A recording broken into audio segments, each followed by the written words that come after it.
Bonjour Stanislas Guerini. Bonjour. Vous êtes soulagé ce matin? Soulagé que la France n'ait pas été dégradée par 2 agences de notation hier soir? Non, vous savez, on n'a jamais conditionné notre politique financière, économique à ce que faisaient les agences de notation. Donc, il faut prendre acte de cette décision. Elle montre que la France mène une politique économique sérieuse, mais ça ne change rien aux efforts qu'on doit faire pour assainir les comptes de la nation. Moi, je pense que ce sont des sujets sur lesquels il faut dire l'exacte vérité. Oui, il y a une situation budgétaire qui est difficile, qui nécessite, après des grands efforts qu'on a fait pendant les crises, la crise sanitaire principalement, et de revenir à une gestion des comptes publics plus assainie, où on diminue notre endettement, on diminue notre déficit. Et donc, ce que disent les agences de notation, ça ne change rien à ça. Vous savez, toute la question qui est posée, c'est ce qu'on fait pour nous-mêmes et par nous-mêmes. Les signaux qui ont été envoyés ces derniers mois de rigueur budgétaire, d'être justement, d'aller chercher des économies, ça n'était pas uniquement, finalement, fait pour ça, pour ne pas être dégradé? Mais absolument pas. Et on a toujours tenu la même position sur cette question-là. Et donc, ce n'est pas parce que des agences de notation aujourd'hui disent effectivement que la trajectoire est sérieuse, certainement crédible, j'imagine que c'est ce qu'il y a derrière cette décision, que ça doit changer quoi que ce soit. Vous savez, je crois que dans ces temps que nous vivons, où il y a beaucoup de tensions, qu'elles soient géopolitiques, qu'elles soient commerciales, la seule question qui est posée, c'est ce qu'on fait par nous-mêmes. C'est notre capacité à décider pour nous-mêmes de notre avenir. C'est le même sujet pour les enjeux européens que pour les enjeux budgétaires. Ça veut dire concrètement qu'il n'y aura pas plus d'économies à faire. On ne va pas aller vers 20 milliards d'économies l'année prochaine, puisqu'on est bien noté. Mais encore un élève, à la limite, il n'a pas besoin de faire plus d'efforts. Tout ça, ça serait conditionné au fait que nous menions une politique économique pour les agences de notation. Vous avez fait 10 milliards pour ça. Non, mais on a toujours été constant sur cette question-là.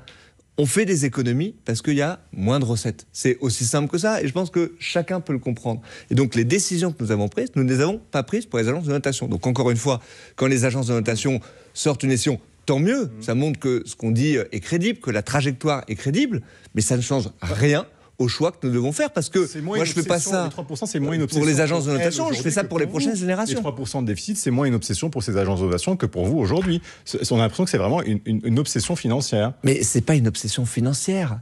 Avoir des comptes publics qui nous permettent d'investir dans l'avenir, qui nous permettent de défendre notre modèle de protection sociale, ce n'est pas pour les agences de notation, c'est pour les Français qu'il faut faire ça, c'est pour les prochaines générations. Vous ne voulez pas laisser à des générations le fardeau de la dette qui empêche toute décision, tout simplement pour décider de notre avenir commun.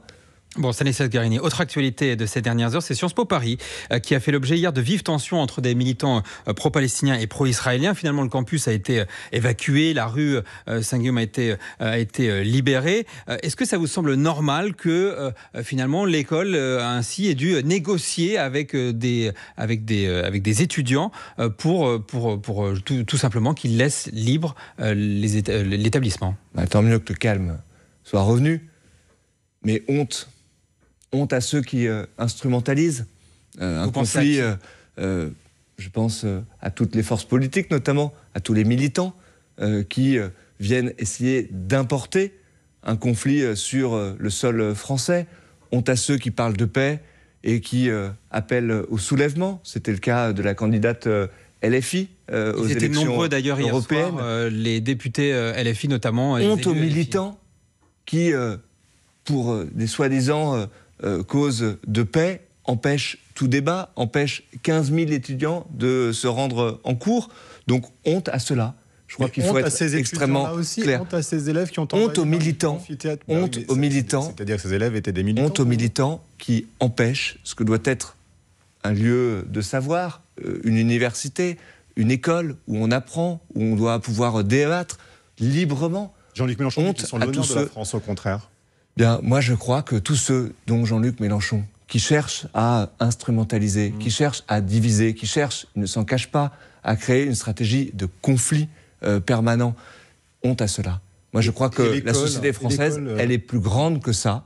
Elle doit permettre le débat.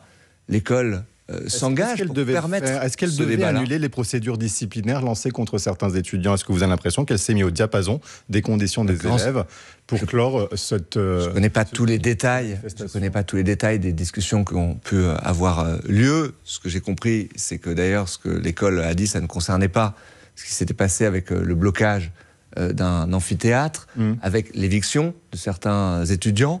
Je pense que ça, c'était évidemment honteux, et donc il y a des procédures, y compris judiciaires, qui sont en cours sur cette question-là. Elles doivent demeurer.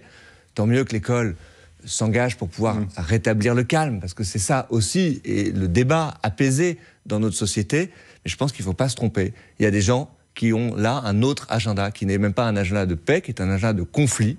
Moi, quand j'entends le terme de soulèvement sur des questions aussi sensibles, je vois bien qu'il y a derrière une stratégie d'instrumentalisation, et je le dis sans ambiguïté, honte à cela.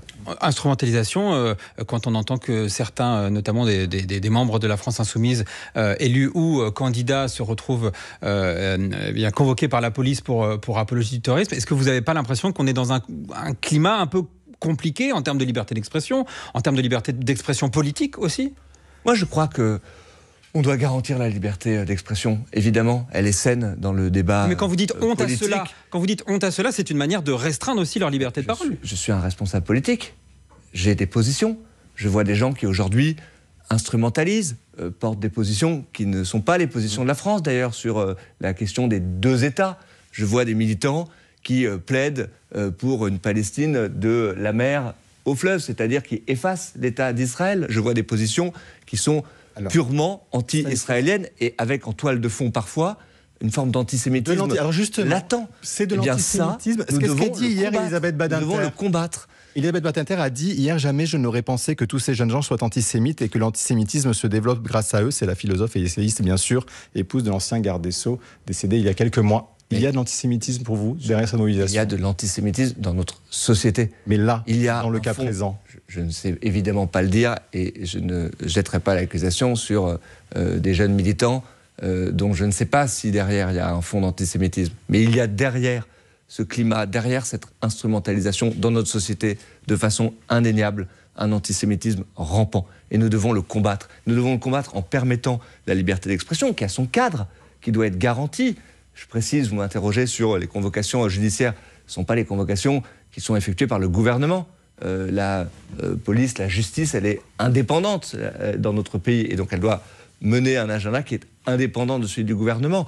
Moi, je pense qu'on est dans un cadre démocratique. Le débat doit pouvoir toujours se faire. Moi, je le souhaite, en tout cas, dans un cadre qui est celui de la liberté d'expression, justement, qui garantit qu'on n'appelle pas à la haine, qui garantit qu'on n'appelle pas, qu'on ne fasse pas l'apologie du terrorisme. Ça, c'est la loi, mais c'est simplement à la justice de le dire. Stanislas Guerini, ministre de la Transformation et de la Fonction publique. On se retrouve dans un instant, juste après le fil info. Il est 8h40, Diane Ferchit. C'est un moment très fort, un beau symbole, l'émotion sur France Info de Tony Estanguet, le président du comité d'organisation des Jeux. Après que la France a récupéré la flamme olympique, elle embarque ce matin à bord du voilier le Belém à Athènes, direction Marseille. Arrivée prévue le 8 mai. Le ministre des Affaires étrangères, Stéphane Séjourné, débute une tournée au Proche-Orient alors que le Hamas dit étudier une contre-proposition israélienne en vue d'une trêve dans les combats à Gaza. La situation dans l'enclave palestinienne qui a entraîné à Paris la mobilisation d'étudiants de Sciences Po. Le blocage a été levé cette nuit. L'établissement accepte la tenue d'un débat ainsi que la suspension des sanctions disciplinaires contre les manifestants. Un gendarme de 51 ans tué dans le Calvados, non loin de Bayeux. Ça s'est passé hier après-midi, annonce du ministre de l'Intérieur Gérald Darmanin. Le motard était en intervention sur un contrôle de vitesse avec un de ses collègues. Il tentait d'intercepter un véhicule en infraction. La 31e journée de Ligue 1 de football, elle s'est ouverte sur un match nul, un partout entre Montpellier et Nantes. À suivre le PSG qui accueille Le Havre. Ce soir, les Parisiens sont à 1 point de remporter le 12e titre de champion de France de leur histoire. Coup d'envoi de cette rencontre, ce sera à 21h. France Info. Le 8-30 France Info. Benjamin Sportouche, Jean-Rémy Baudot. Avec le ministre de la Fonction publique, Stanislas Guerini. Stanislas Guerini, on l'a appris ce matin, Patrick Pouyanné, le patron de Total Energy, envisage une cotation principale de son groupe à la bourse de New York. Ça ne vous choque pas qu'un grand groupe français comme ça s'exile, s'expatrie aux États-Unis? Moi, ce qui me semble important, c'est que le siège de Total reste en France. Total, c'est une entreprise française dont on sait... C'est pas un premier pas avant cela, justement, dont on sait, localisation. En tout cas, mon souhait à moi, c'est que Total reste une entreprise française. Je vais vous parler clairement ce matin. On sait, et ça ne date pas d'aujourd'hui, que les entreprises de Total, les actions, les activités de Total elles se font beaucoup en dehors de la France. Mais symboliquement, ça ne vous choque même pas? Largement commenté dans les débats parfois sur la politique fiscale et là où Total faisait ses bénéfices. Symboliquement, ça ne vous Mais choque pas, Stanislas je crois que Guerini? Total doit rester une entreprise française, évidemment, avec son siège en France. C'est ça qui détermine l'appartenance d'une entreprise française. La question de sa cotation, c'est une autre question. J'avoue que j'en connais pas ce matin largement les contours. Et ce qui me semble important, c'est que Total reste une entreprise française avec son siège en France. Ça, c'est clair. On est à 3 mois des Jeux Olympiques, ça approche à grands pas et la crainte de grève existe toujours. La CGT a déposé il y a 2 semaines des préavis dans les 3 branches de la fonction publique, un préavis qui court depuis le 15 avril jusqu'au 15 septembre. C'est votre annonce de vouloir faciliter les licenciements dans la fonction publique qui a entraîné ces préavis. Franchement, Stanislas Guerini, est-ce que c'était le bon moment, à 3 mois des JO, de lancer une telle bombe sociale? Alors d'abord, je veux le préciser, les syndicats eux-mêmes et la CGT eux-mêmes n'ont pas du tout dit que c'était la question et la concertation que j'ai ouverte sur le projet de loi de réforme de la fonction publique qui a conditionné les préavis de grève. Non mais je veux simplement le préciser parce qu'eux-mêmes l'ont dit et tout ça pourrait être vérifié. Donc les syndicats ont émis un certain nombre de revendications sur l'accompagnement social des agents publics pendant les Jeux Olympiques et Paralympiques, qui est un événement exceptionnel. Nous répondons à ces revendications, qui sont légitimes, puisque les agents publics seront très largement mobilisés pendant les Jeux Olympiques et Paralympiques. Combien d'agents de la fonction publique sont mobilisés pendant les JO? Ceux qui seront directement impliqués dans l'organisation des JO, c'est un petit peu moins de 100 000 agents publics qui seront 100 000 agents directement mobilisés. Mais beaucoup d'agents publics seront parfois en amont des Jeux Olympiques, mobilisés pour délivrer par exemple des visas, parce qu'il y a un surcroît d'activité dans le pays. C'est un chiffre que nous ne connaissons pas, c'est pour ça qu'on vous pose la question. Oui, mais la fonction publique sera extraordinairement mobilisée pour un événement extraordinaire.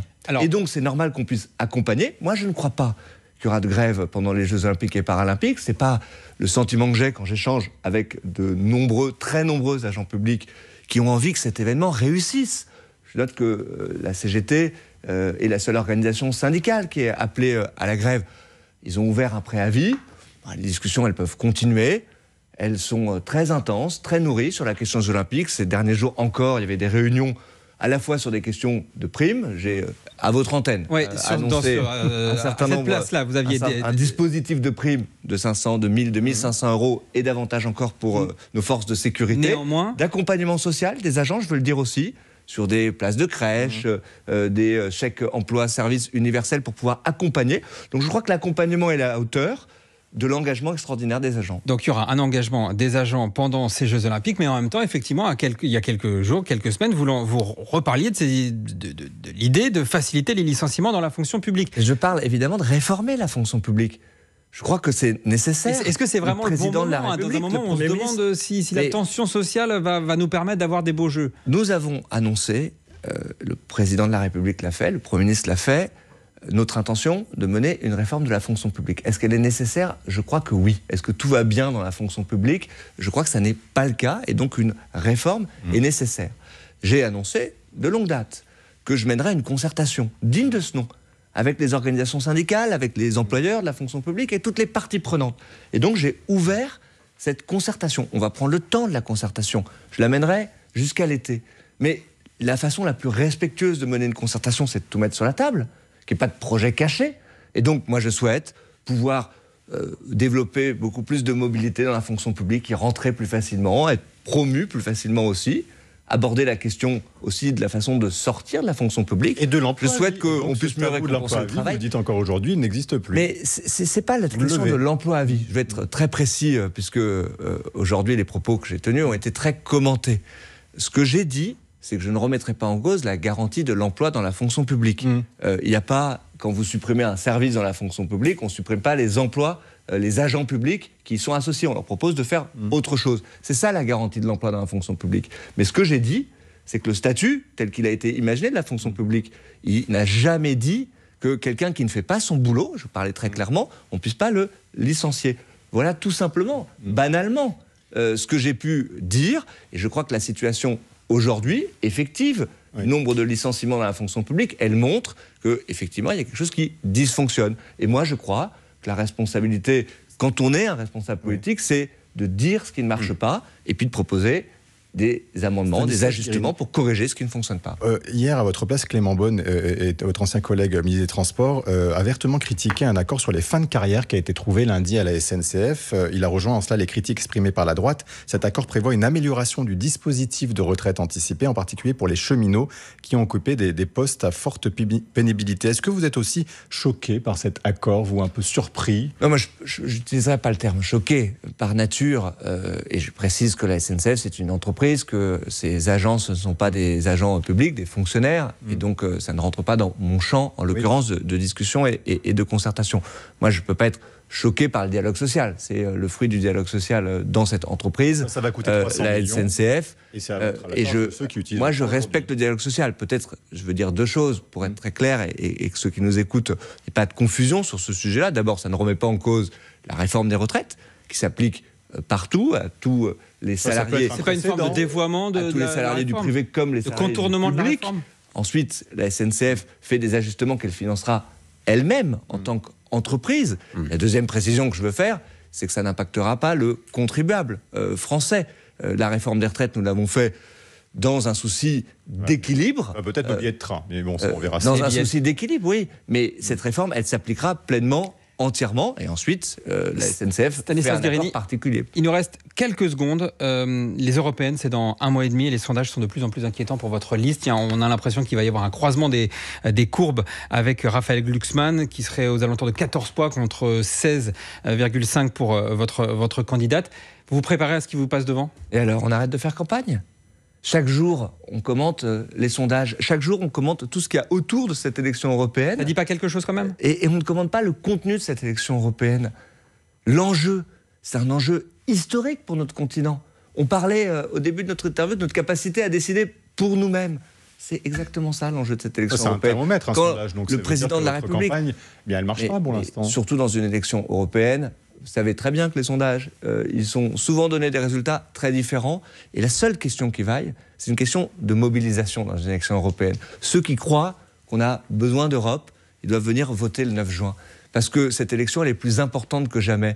C'est le retour de l'histoire dans notre continent. C'est ça que le président de la République, cette semaine, a montré. Je crois qu'il a eu raison de le faire, de poser les grands enjeux au fond de ce qui est devant nous, qui est un moment d'histoire. Donc moi, j'appelle à la mobilisation, tout simplement. Stanislas Guérini, ministre de la Transformation et de la Fonction publique. Merci beaucoup d'avoir été l'invité du 8h30.